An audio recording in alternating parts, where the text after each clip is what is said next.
Welcome to Redefining Balance for Working Moms podcast, where we believe life balance is possible. Yes, even for you. You might just have to redefine what it looks like for yourself.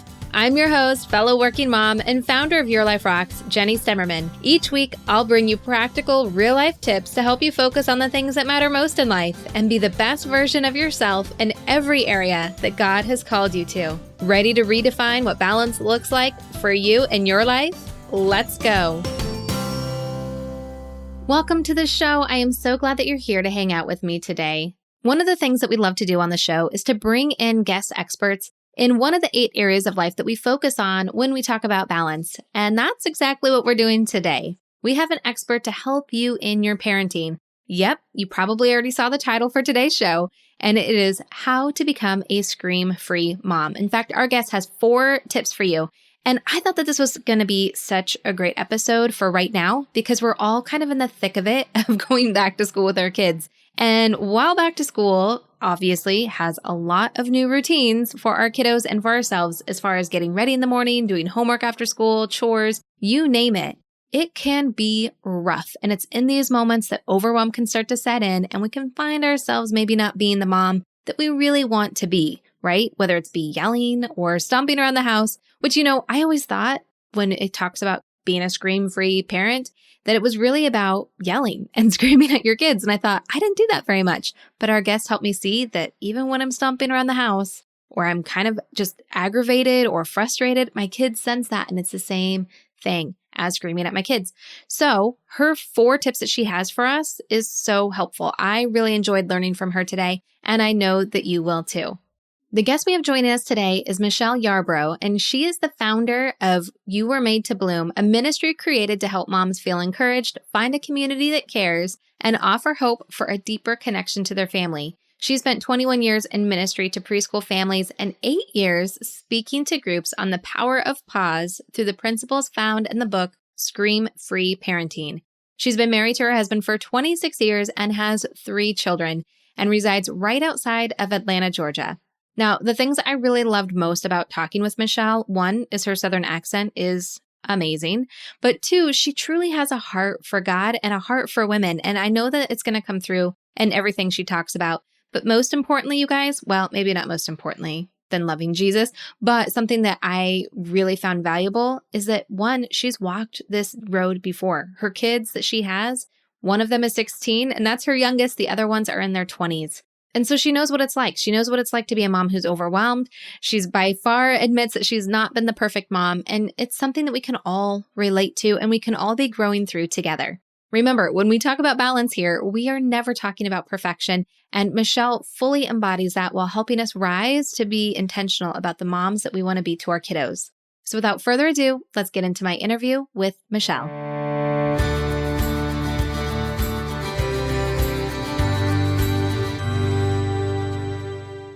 Michele, welcome to the show. I am so excited to have you on Redefining Balance podcast. I know you've got some really great stuff to share with us today, but before we get into all of that, share with our listeners a little bit more about who you are.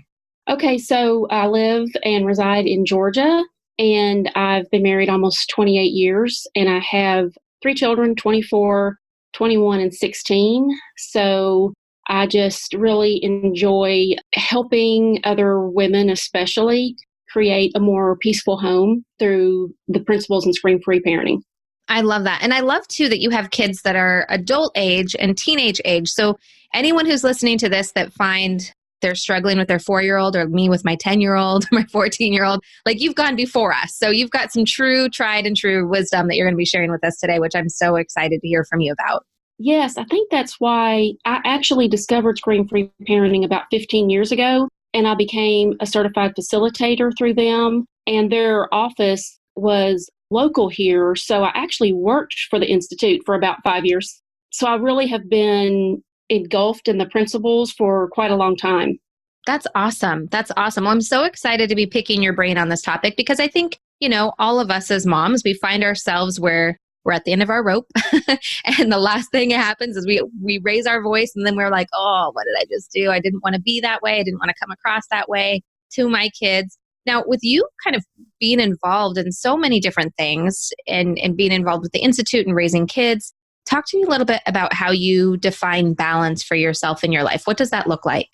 Well, I think balance is an interesting term because we've all found out that it's something you never truly achieve, but you can only do your best to be present in the moment at each stage of life and each day that you possibly can. And that means having set priorities and sticking to those priorities the best that you can and trying to just work each day to be present with your children or husband, or there might be single parents out there. I think, as a fire wife, that's why it gives me probably even more passion about this because I know how difficult schedules like that can be. So I think it's more about just setting priorities and being present in the moment.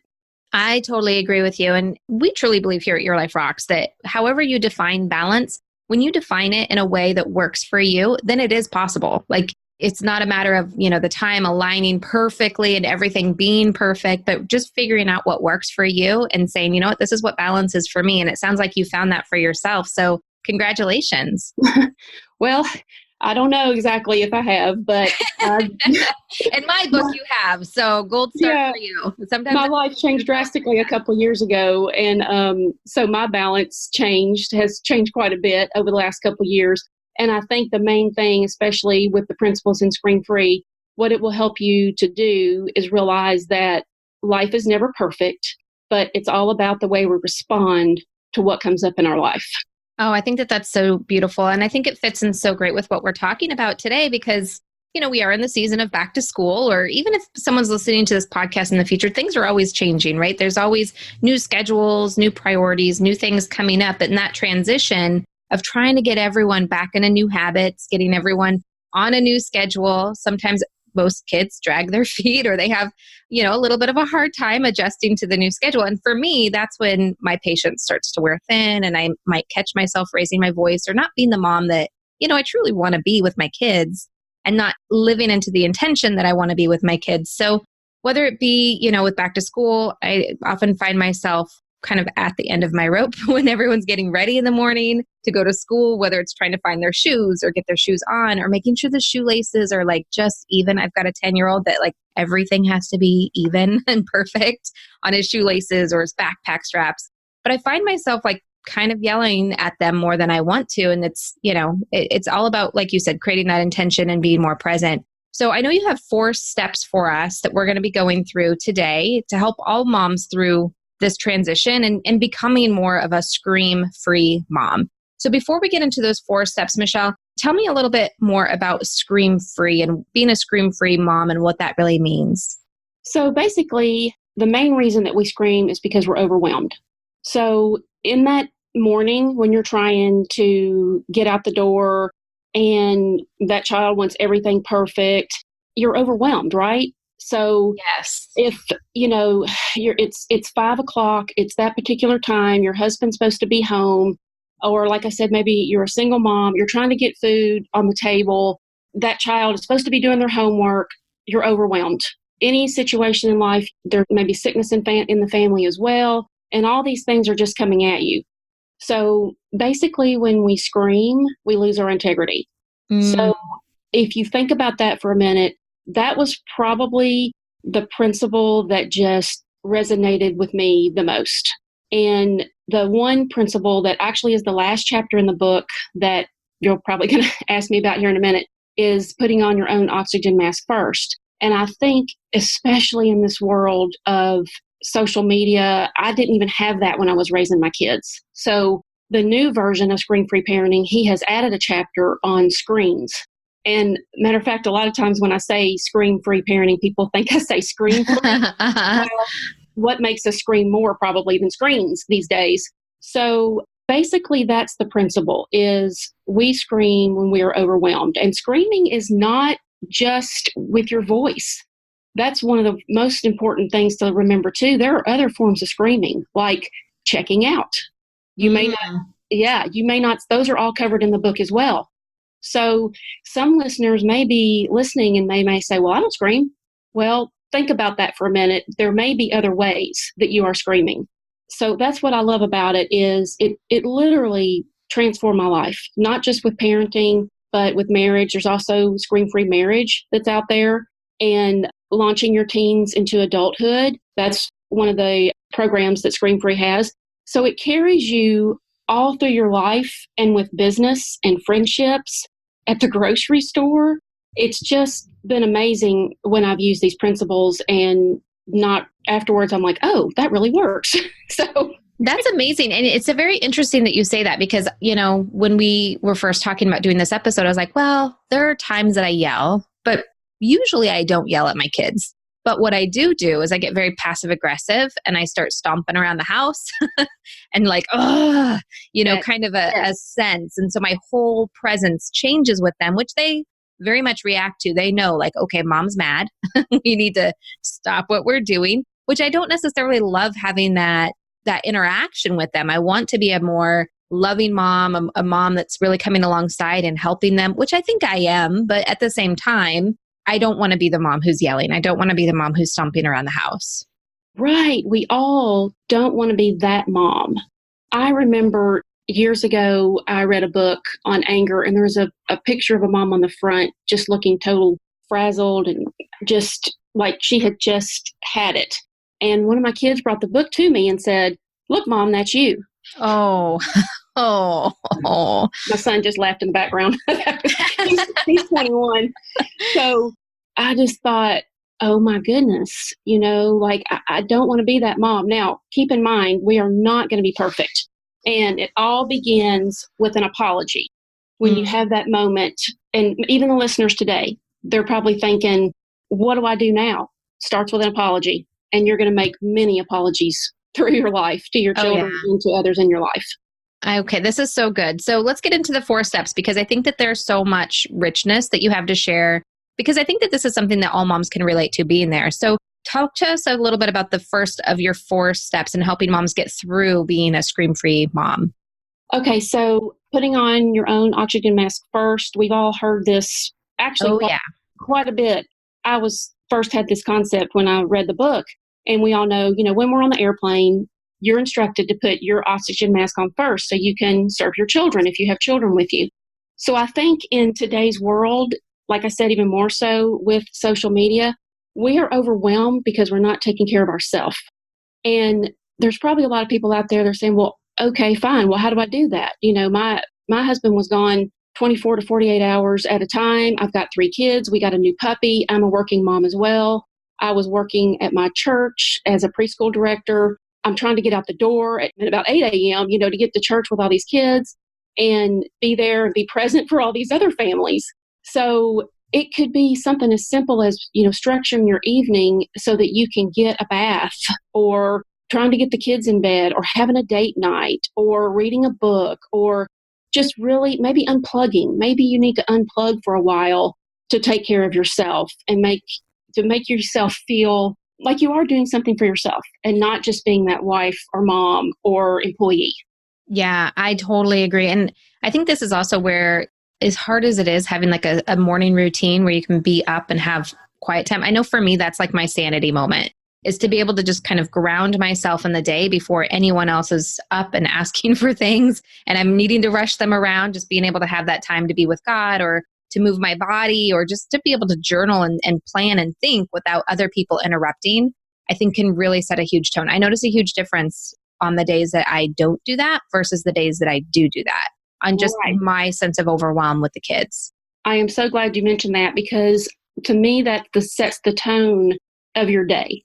So if you are rolling out of bed and you need to be getting ready for work, or you're a stay-at-home mom and you're getting the kids ready for school, I'm not sure what all faiths are out there listening, or people that are listening, but I've always heard, see the face of God before you see anyone else's. So whatever that looks like to you, it might be, that you just meditate, or you are pray, or you read your Bible, or whatever that looks like to you, then that really resonated with me. And yet you can do that in 5 minutes. That is amazing. Do you know who said that? Like what quote that's from? Or is it just like a thing that I've read so many things over the years. It might have been I don't even know who to contribute that to. It's brilliant. And it's so simple. I don't know. Did it come? I don't know. I really don't even know. I love that. And I think that that's so critical, though, as we're talking about putting your oxygen mask on first, as that first step, is it is so hard, I think, for working moms, like for you, when you were, working and raising kids and your husband he was a firefighter, correct? Or he's a Yes. firefighter? Yeah. So, I mean, working those kind of weird schedules and trying to find that time. And I know we talked about morning routines or nighttime routines, but for someone who is just like, it all sounds great and I want to do that, but I just cannot even find the time. Well, how much time do you feel like is necessary for that me time? I mean, are we talking like you need a full hour, or what do you find works best to be able to kind of cut that overwhelm? I think it absolutely changes in the season of life. If you're up 3 and 4 times a night with an infant, if you've just gotten them back down, you may not be able to start your day at a certain time. But I think you have to find that sweet spot for you. So if you get them down for a nap, instead of starting to do the dishes or starting to do all those things that will still be there, take just a few minutes. It could be 5, 10, 15 minutes. And then as the seasons go on in your life, I know, like for me, right now in my season, I mean, I can go away for a weekend with my husband. So it just changes in those seasons of life. I will say the one thing that I feel like that should be non-negotiable is time with your husband. Like for me, that is putting on my own oxygen mask first. It doesn't even I do like to do things just for me, but if I can spend time with him, then I know that my cup will be full. And if you're a single mom out there, maybe it's spending time with your friends or Mm. with family, or especially if you are in that season of life, but I especially recommend that morning time. You know about the time your kids get up, what time you need to go to school, you know how much time you need in the morning to get ready. So take 10 or 15 minutes before all that starts. Yeah, totally agree. That's great. So, Michelle, this is all great for number one on putting on your own oxygen mask first. What's step number two in helping us become a scream-free mom? Pause more, react less. And I would say that that is another one of the most important principles that I learned is I can't really tell you how to do the pause in your life, but usually there is that moment where the child or husband or boss, whoever does that thing, and then we want to immediately lash back or raise our voice. So within that space, within that pause, is where we find God and where we find the principles or the response that we would rather have. I love that when you say the pause is where we find God. I think that that's so critical. Yes. And like you said, you can't really tell people what that pause looks like. But as you were saying, when that trigger moment kind of happens, that you kind of find yourself getting ready to be on defensive, or you can kind of feel like that heat rise up within you, or the anxiety, or whatever you want to describe it. You can kind of feel that moment happening. I was just trying to think through like different scenarios that I have in my life and what that pause might look like. And it might be just taking a drink of water. I was in a situation yesterday at work where I was in a meeting and things were getting kind of heated, and I had to be very careful with my words. And I found myself drinking a lot of water just to be able to think and pause without it being, like, hold on just a minute. I need some time so I don't lash out at you, because that's, just as bad as lashing out, probably. Maybe not. But anyway, so I think, I was just trying to think through those different situations that I might be in where I might need to take that pause. And I think, with my kids, it's a little bit different where, like you said, finding God in that pause. And I think, I have been in different situations where I've been a little bit crazy with my kids, and I've said, you know what, kids, I just need to pray for a minute, and then I will pray like, and be that kind of very transparent with them that like, you guys are stressing me out. I need Jesus right now. And I think that that's such a beautiful way of kind of being able to do that pause with our kids. Absolutely is correct. Even to just say, just a moment, mom needs a moment. And it's showing them that you're going to get control of yourself and you're going to think about things. Like, I know my phrase quite a bit was, let me think about that. And they would just kind of, it's probably going to be no. And I would just say, well, just let me think about this a minute. Or if I could hear something going on that I wanted to just run in and, break up a situation or something like that, I would just, take a deep breath, say a quick prayer. And again, oh goodness, if you look up screen-free parenting's dictionary, my picture is not there. So, many, many moments. And I'm still learning, even at 53 years old and with adult children. You just have to find what works for you as far as that pause goes. Yeah, absolutely. And I've heard of people before who have had and they use this for any kind of behavior modification, but like we have a rubber band around your wrist, and every time you go to start to react, you just kind of flick it just to kind of change your mode. Because I think this is where it's so difficult, is that when it becomes a behavior pattern of the kids do something, you yell. I know even for me, I was thinking about last school year, whenever it was time to get ready for school, I naturally kind of go into this, do you have your stuff? It's very high stress. And I know that that's not good for my kids. We've talked about it before with them, and they don't like that. They don't like it when they feel pressured, but I don't really know of any other way to be. And I think the more we can bring intention around it and really kind of trying to break that habit of doing that behavior, then that's where we'll start to see more results. Exactly. Hey there, I hope that you are enjoying all of this great content and tips from Michele on how to become a scream-free parent. I just wanted to pop in for a moment because we were just talking about morning routines, and I wanted to let you know that inside Life Balance membership, we actually have a course all designed helping you set up a great morning routine, from how to structure it and how to overcome all of the barriers that are going to keep you from actually doing it. Inside the app, we even have a morning routine tracker to help you build that habit, so you can really be intentional and start your day on the right foot. Now, you can learn more about Life Balance membership by going to lifebalancemembership.com, or you can upgrade right inside of your Life Rocks app. Now, of course, the morning routine is just a small portion of what you get inside the membership, and you can try it for free for 7 days. So what are you waiting for? I can't wait to see you inside the membership.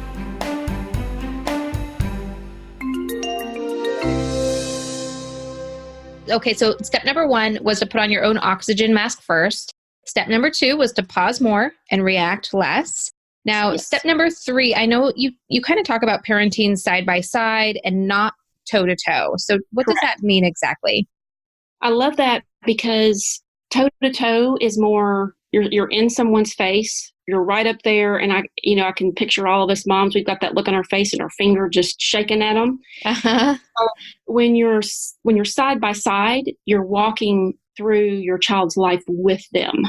So in that moment, maybe they're at the table and you're trying to cook dinner, and they're supposed to be doing homework, and they're asking you questions, and you're like, I'm just trying to fix dinner, and you just want to kind of, react on them. Then it's that moment where you think of the pause, you put what you're doing down, you walk over, just say, hey, mom's trying to cook dinner.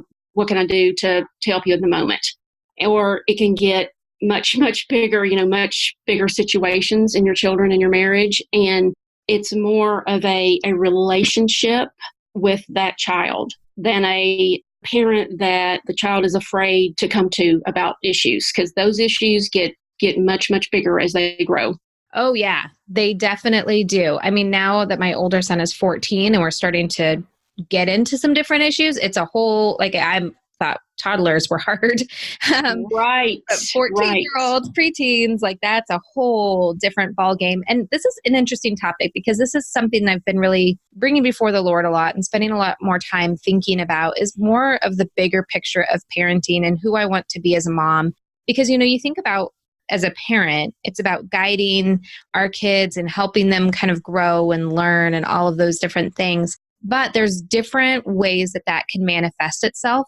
And when I really think about, okay, what are the long-term goals? Just like anything else, right? If I'm thinking about something at work or something with my house, I'm always thinking about what's the end goal, and then how do we get there? And so I think about, when my kids are adults, how do I want them to be in the world? How do I want them to function? And what do I want my relationship to be like with them?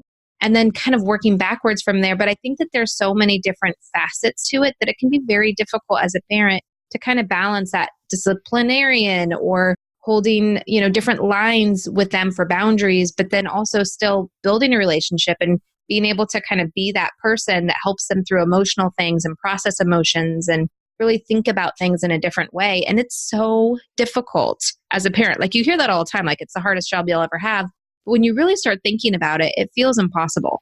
It absolutely does. And, what you just mentioned is how scream-free parenting starts out. And that is, begin with the end in mind, but let go of the final results. Because our children, another line in this book that I love is that we're responsible to our children, not for our children.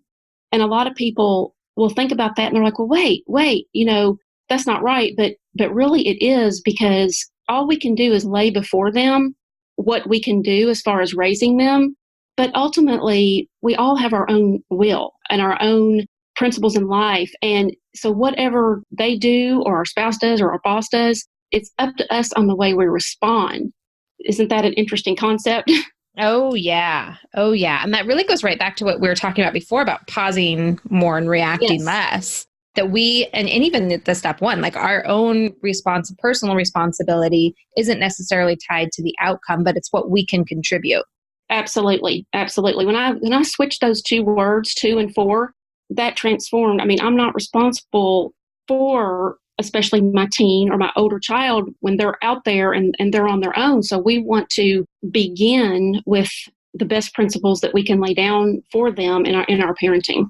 That's really great. And I just really like the visual of step number 3 as well, of just parenting side by side and not toe to toe. Right. Because like you said, that visual of, being in their face versus coming alongside them and really doing things. And I think that sometimes those visuals help in those difficult things, that to be able to, like I said, it seems like it's almost impossible, but I know it is possible. It's done many times before. So I know that there is a way of doing it, but I love just having that visual because it does make it feel like it could be easier. Right. And that could be one pause technique that you use. You think about that picture of yourself in your child's face with that finger waving, and we don't want to be that face that they think of on the average. We want to be that loving face. Yes. I love that. That is really, really great. All right. So number 4, you had kind of alluded to this one a little bit earlier. And I think that is such a key topic right now, given our culture that we're in. And it's not necessarily being a scream-free mom, but a screen-free mom, EEN. Right. Mom. So tell us a little bit more about what that is, because I think that this is one of those things that it's a new front for parenting on trying to figure out how we deal with screens.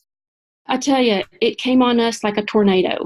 And we were in that middle phase where the iPhones are coming out, the texting is crazy, and Facebook came out in 2008 and Instagram, and it came on us very, very quickly. And the number one advice I have is do your research. Do not underestimate the power of a phone in your child's hand or screens in your child's hand.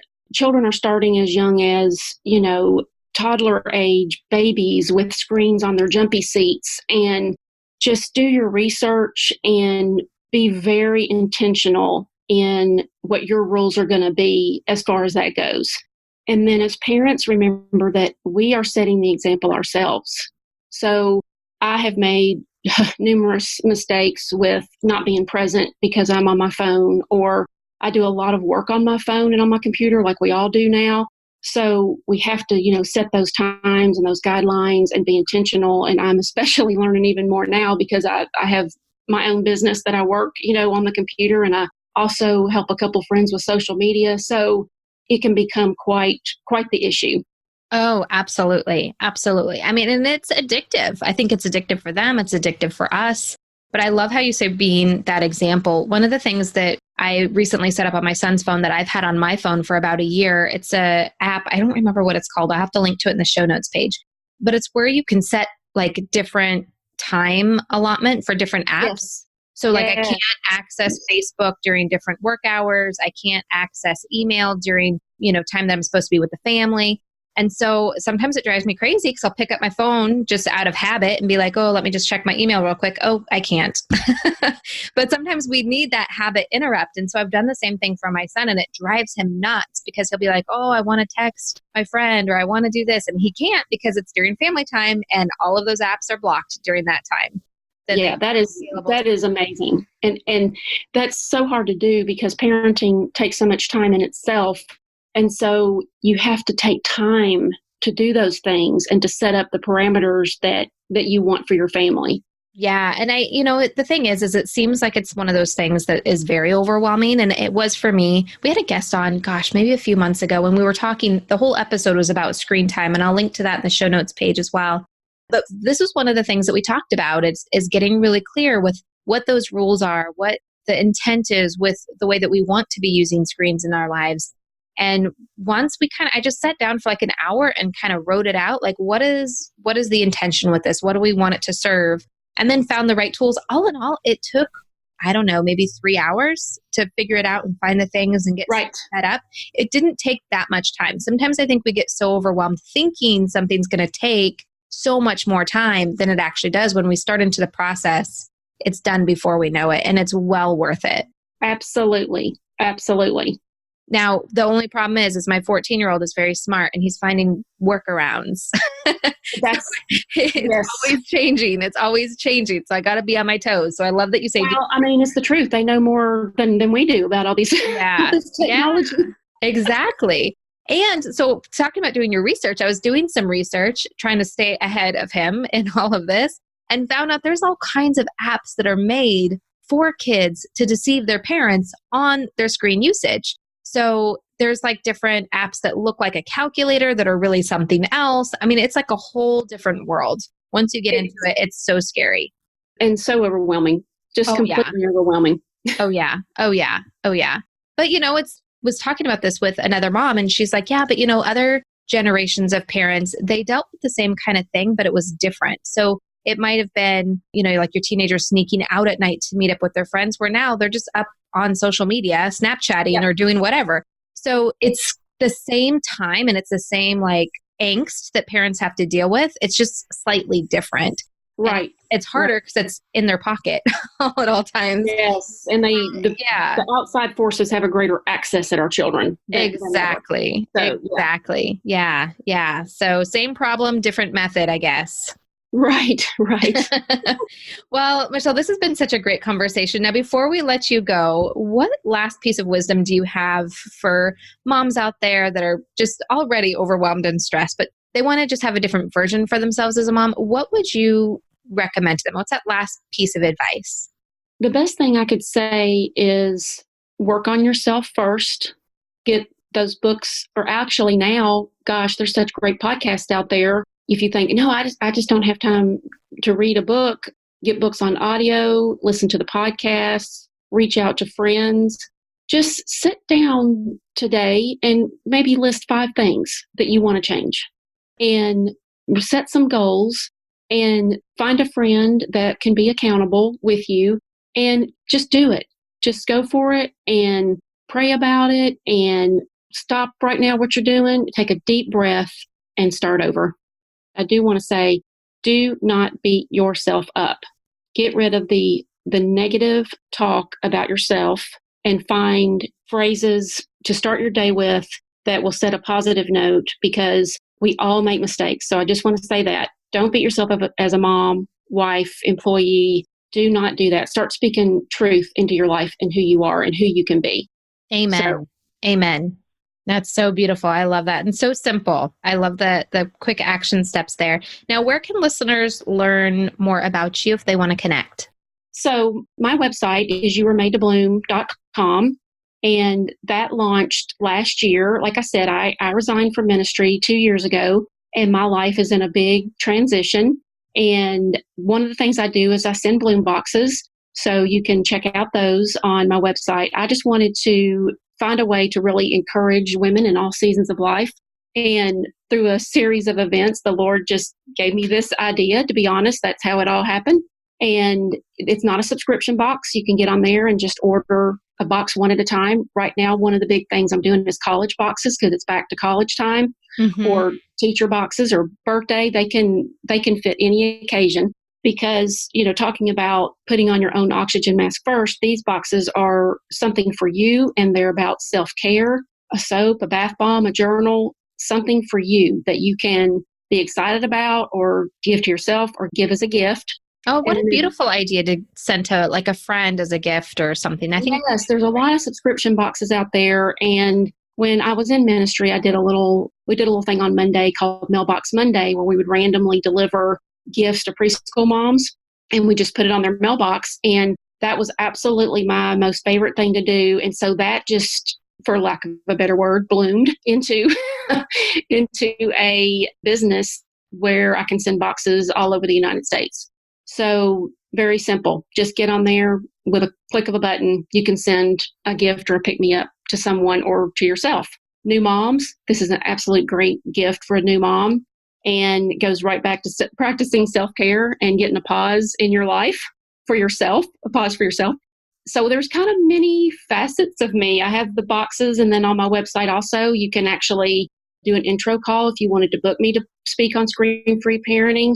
This has kind of revitalized itself recently because of, I feel the huge need for it. And I just feel like it's going to start taking off and I'm going to be doing, actually the best thing you can do right now is get on the website and subscribe to my email list, because I probably am going to be starting very soon. I'm going to do kind of like a book club and run it through a Facebook page on screen-free parenting.